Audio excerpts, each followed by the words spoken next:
Sino yung player na ito na may numbers na 14 points, 3 rebounds, and 6.1 assists per game at tumitira lamang ng 43.5% shooting from the field at 37.5% mula sa tres?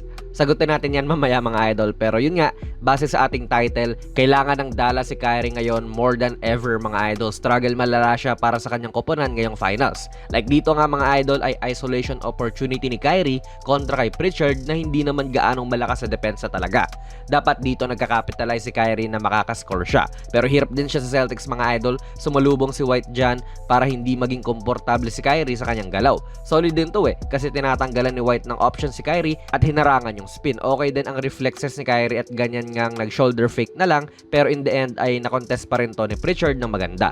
I still think na kayang makashoot ni Kyrie ng mga ganitong kahirap na tira. Pero kung ikaw ang depensa, okay na yan. Good defense.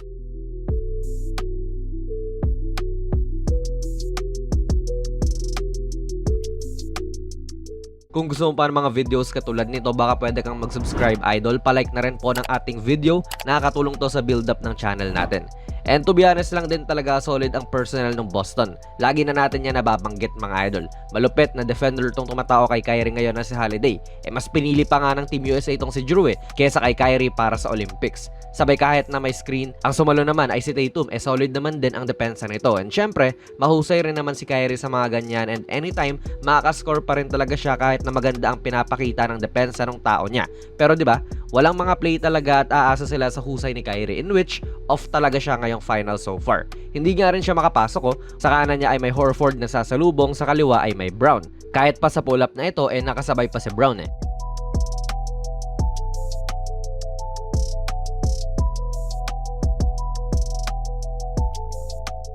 Nga pala mga idol, ang video na ito ay sponsored ng 1xBet, ang isa sa mga trusted betting sites dito sa Pinas at sa ibang bansa.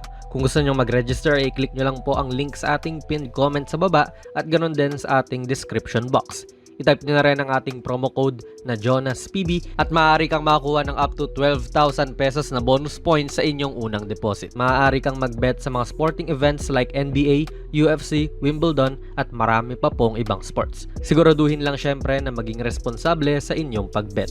A-attempt na naman si Kai dito ng mid-range mga idol. Mukhang ang goal ng Celtics ganyan ngang wag makakapasok si Kyrie at gawin yung mga hocus-pocus niya around the rim at ipasettle na lang siya sa mga faders or pull-ups basta nasasabayan nila. Humarang din po si Holiday dito para hindi siya makapasok at ang respond naman din ni Kyrie dun sa kabilang side pupunta. Nag-fader na naman at off na naman.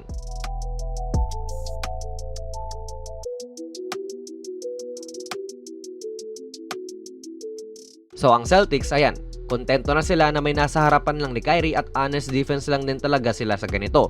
Handa sila kung pasasayawin man sila ni Uncle Drew. Basta nako-contest nila tulad ng ginagawa ni Tatum dito. Good defense talaga yan mga idol. Tapos syempre, dapat Kyrie should be better din sa mga shot selections niya. Tulad dito na alam naman niyang magsiswitch si Tatum. Puro ganito yung ginagawa sa kanya sa first half ng game 2. Ngayong second half na, ganun pa rin at bilang responde ganyan ang ginagawa niya na tinitirahan na lang early in the shot clock. Siguro para makuha na rin yung kumpiyansa niya, pero bad shot selection to para sa kanya, well contested din niya ni JT.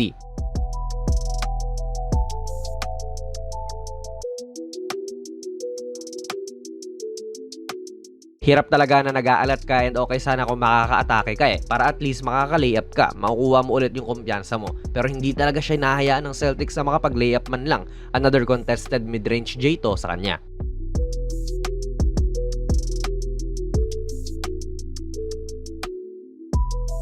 Siguro para mas tumaas ang kumpiyansa ni Kyrie sana makagawa si Coach Jason Kidd nung play na alam mo yun, yung parang sure na maganda ang ititira ni Kyrie. Lalo na syempre kapag ganito ngang struggle malala siya, kahit na ang mga tira naman niya na ina-attempt ay masasabi mong kayang-kaya niyang ipasok pa rin. Better shot selection din talaga sa kanya mga idol. Mahirap talaga yung pukol lang siya ng pukol kahit na hindi naman quality shot ang tinitira niya. And syempre, credits din sa Boston Celtics defense na talagang binibigyan siya ng pangmalupitang struggle na umiscore. Hindi makakabalik ang Dallas talaga kung ganitong off night parati si Kyrie. Masyado siyang importante para maglaro ng ganito. Nakalimutan nyo na to no? Yung kanina sa intro natin si Dennis Schroeder yan mga idol noong regular season. Tapos ito yung ina-average ni Kyrie ngayong finals so far. Bili na kayo ng merch natin mga idol. Kung nagustuhan nyo po ang ating video ay pipindot na lang idol ng like button, mag-subscribe ka na rin sa ating channel at ako nga pala si Jonas PB and as always, hanggang sa muli.